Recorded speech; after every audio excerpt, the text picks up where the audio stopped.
It's a new episode. It's a new year. Happy 2026. If you're listening to this in real time, I hope you've all had a fantastic Christmas and New Year.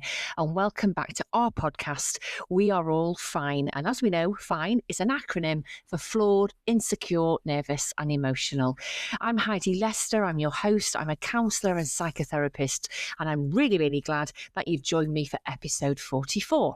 This first episode of 2026 is going to see us talk about something that influences every part of your emotional world, not just your relationships with others, but the relationship you have with yourself.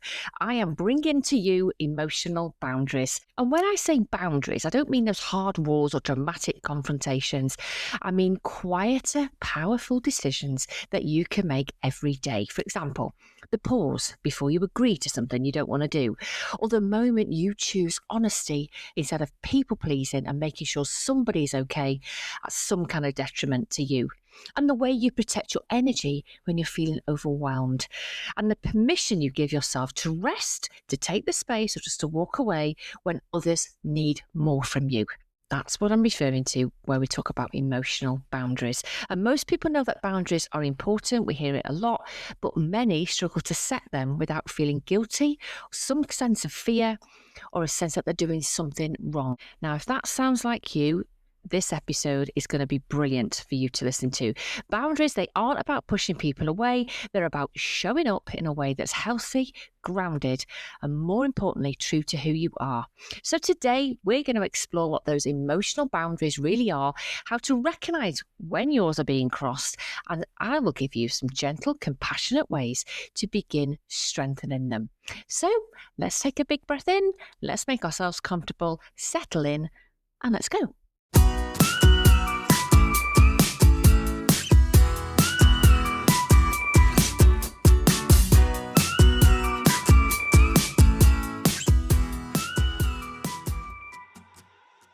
So what are emotional boundaries?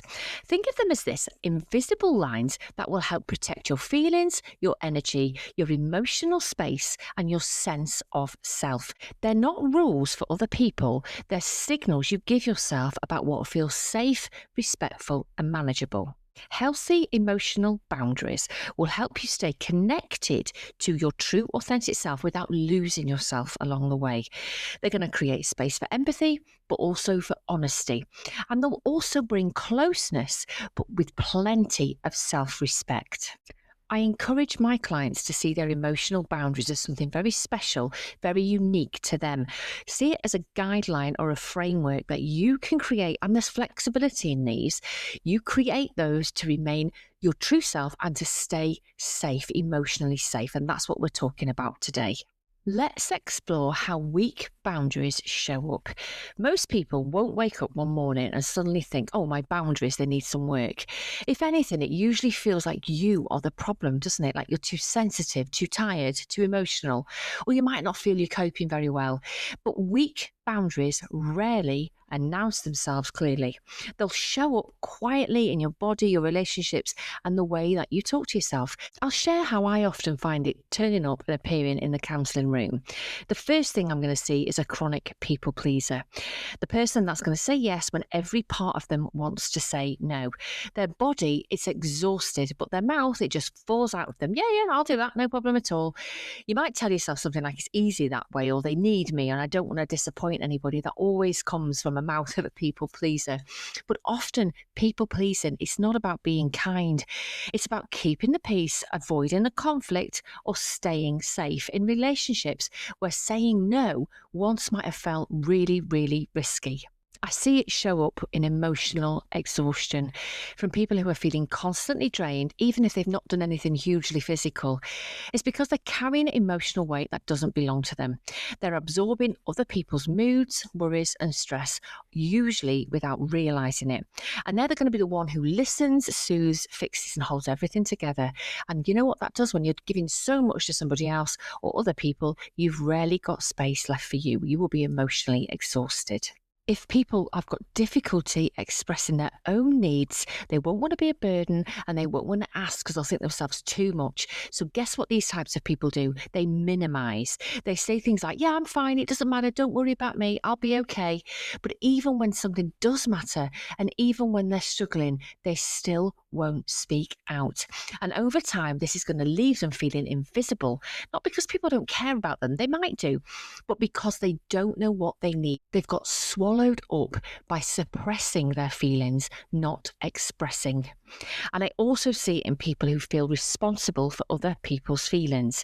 If somebody in their life feels upset, disappointed, or uncomfortable, their first thought will always go, the guts will drop and they'll go, what did I do wrong? And they'll rush in and they'll explain, they'll apologise, and they'll try and change themselves to make that other person feel better, often without actually finding out what the real problem is. They'll take on emotional responsibility that doesn't belong to them, and they'll believe it's their job to keep everybody else okay. It's not.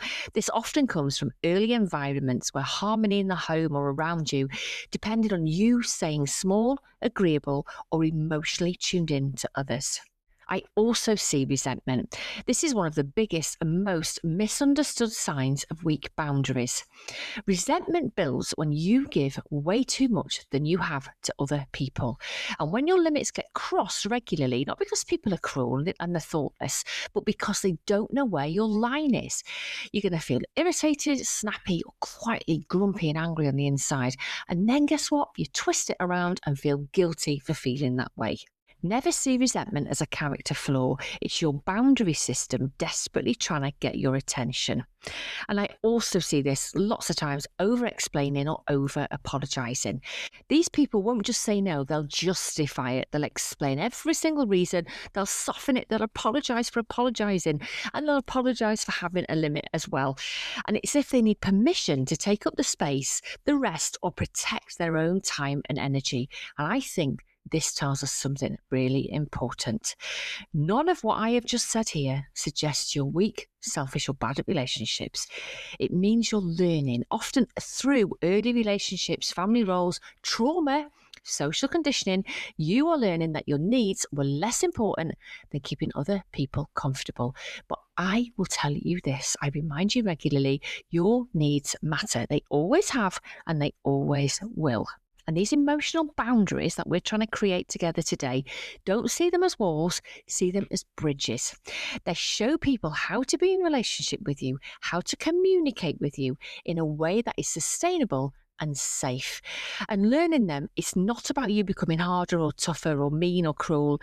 It's about becoming more honest and grounded with who you are and what you deserve.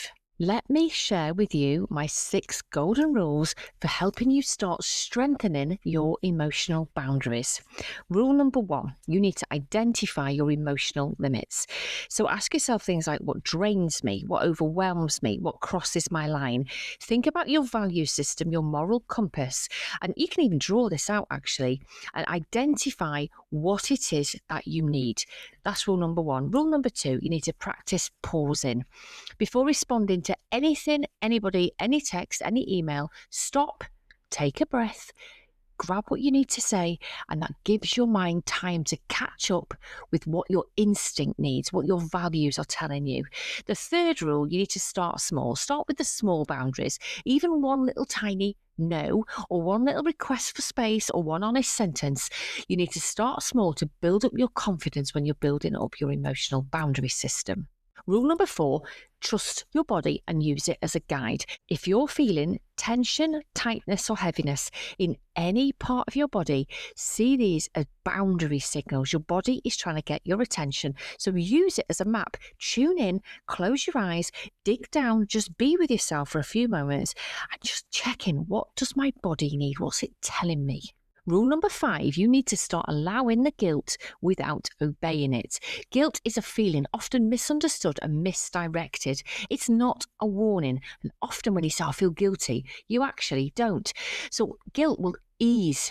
The more you can practice being comfortable with being uncomfortable, this will ease as your boundaries get stronger and strengthened. I promise you. And the last rule, Always honour your limits consistently.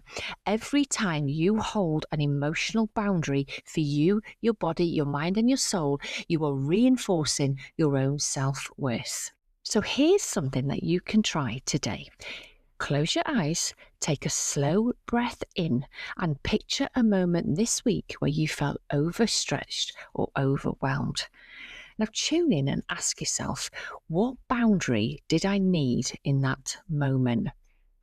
And then invite in the thought, what would have been a kinder response to myself, and what would have that sounded like?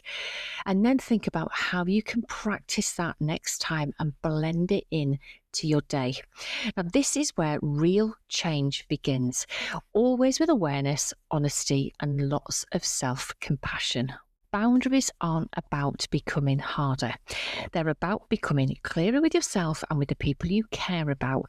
And every small step you take is an act of self-support for you. If today's episode resonated with you, please do follow the show and rate it, or share it with someone who may need this reminder. I'd love to hear from you. What boundary are you going to be practicing this week? And if you've any ideas, anything you'd like me to bring to the podcast or to any of my social media shows, you can reach me at HeidiWeAreAllFine@gmail.com or find me on social media. I didn't mean social media shows, I meant social media channels and videos. Join me next week, where I thought what we'd look at is we're just heading into a new year. We're going to have lots of hopes, lots of optimism, all of those things I hope are in situ in your world. But I tell you what also joins us in January, and that's anxiety. I work with anxiety every single hour of my working day. 99% of the clients who come through my door, who I work with online, present with anxiety, and I always see a spike in it. In January. I think it's because we've been probably together with our families over Christmas. We're reflecting, we're thinking about things. It's dark, it's cold, it's wet. Many of us haven't even got paid yet. So there's lots and lots of dark, desperate feelings of anxiety and fear. So join me next week, because I'm going to give you my best tips on how you can navigate your way through your own personal experiences of anxiety. We are all flawed, insecure, nervous, and emotional, but always remember, be yourself. You are no one else. Have a wonderful, wonderful week. Take care of you. Think about our emotional boundaries, and I will see you next time.